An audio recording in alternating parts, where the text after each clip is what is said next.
Hello, I was doing a really Hello and welcome to another booktube video from me, Lauren, from Lauren and the Books.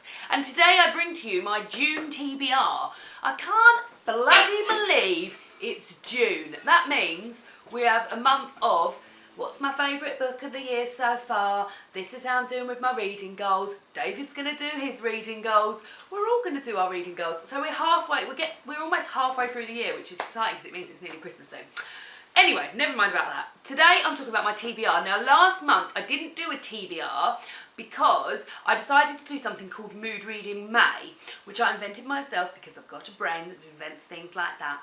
And so far it is today, the 23rd of May, and I've read 15 books this month, which is unbelievable. I normally average about 10. So just through picking my own books, what I want to read and things like that, I've increased my reading output, which is pretty impressive because 10 books a month, that's pretty good anyway, but 15 books a month, hurrah! I've still got a week left. I'm going on holiday this week, so I'm probably going to fit more in. So with that in mind, I'm not going to do a strict TBR as I have done in previous months, because it just seems like this sort of a few books that I know I've got to read in the month because of book club, because I'm doing a Dickens read along, etc, etc. That works well for me, and then being able to pick other things off my bookshelf from the library is also great. So I have only got here 4 books that are on my TBR for June, which I will be going over, but then I'm going to be picking up some other things. I've got some graphic novels I'm really excited about. I did the first chapter tag earlier this week and started 5 books, all of which I think are going to be really great, so I'm going to be reading those at some point. But these are the 4 books that I'll definitely be reading in June, amongst others. So yeah, goodbye to solid TBRs, hello to tiny TBRs. Tiny ones.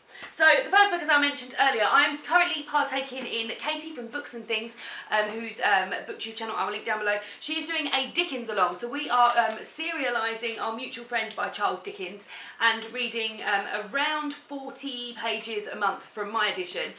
So last month we read up to chapter 5, this month we are reading up to chapter 7, and I'm really enjoying this so far. I did North and South, that's not written by Dickens.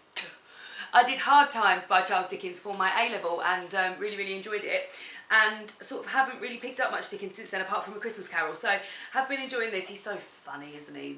He just does it proper, don't he? So this is a joy to read a little bit of every month, and this is going to be going on for 18 months, so this will be appearing in a few TBRs. Next I am going to be talking about the books that I'll be reading for my book club. So the first one is, oh crap, I've forgotten what it's called. Anthony Doerr's book. What's that called? I don't want to ruin it. I don't want to not get it right. Hold on, let me look in my little book where I've got all these things written down.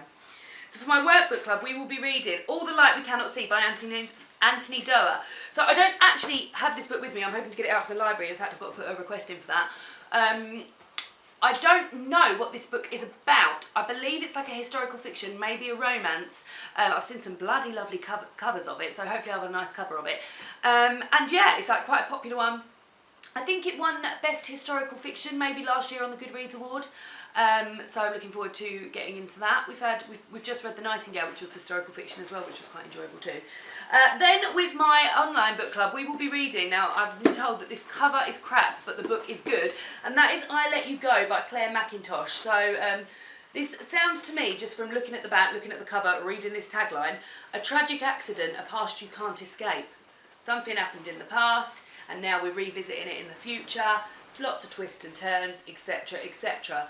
But I am told that this is very good and very readable and very compelling, so yeah, actually everybody who's told me that, everybody who knows I like reading always says to me, you should read this, you should read this. So I am going to give it a go, and this is what we will be discussing in my June book club online. And then finally, which I'm really excited about, is that I will be getting around to reading Harry Potter and the Prisoner of Azkaban. This is a reread for me, obviously. I don't stop going on about Harry Potter. David's got a lovely set of these. They've all got different colour spines, and they've got the J.K. Rowling Harry Potter writing in it, and then all got different. The front covers on. So this year I wanted to reread all the Harry Potters. I got the Harry Potter and the Philosopher's Stone illustrated edition of my best friend Emma for my birthday, so I read that in January, and it was actually the first book I read this year. And then I listened to the audiobook of A Chamber of Secrets, which I'd never done. I'd never listened to any of the audiobooks before, the one that's narrated by Stephen Fry, and that was an absolute joy to listen to. I listened to that in March, I believe, and then I was like, oh, in May I'll read a Harry Potter, but I just didn't get round to it, so I was trying to do like a Harry Potter every other month. So I will be, but now because I want to have them all finished by the end of the year, because I'll probably want to reread them again next year, let's be honest, I have totally forgotten about it, so I'm going to be rereading Harry Potter and the Prisoner of Azkaban.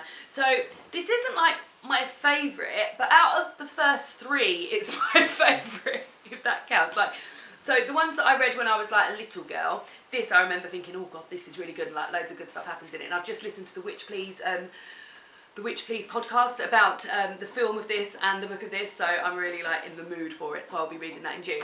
So guys, those are the 4 books that I will definitely be reading in June. There are going to be more books that I will be reading in June, but I haven't got around to it. I'll probably read a Harry Potter. Pair of knickers on the floor there, dear. David's just putting the washing out and he dropped a pair of knickers. I will definitely be reading some other bits as well, obviously. I've got a couple of graphic novels that I might get round to as well. So those are what I'll be reading in June. What was everybody else planning on reading in June? It is coming up to the summer holidays. I imagine people are going on their hollybobs now. Have you got holiday reading plans? Have you read any of these guys? Who's doing the Dickens along? Let me know how you're getting on. And I will see you all again soon for another booktube video.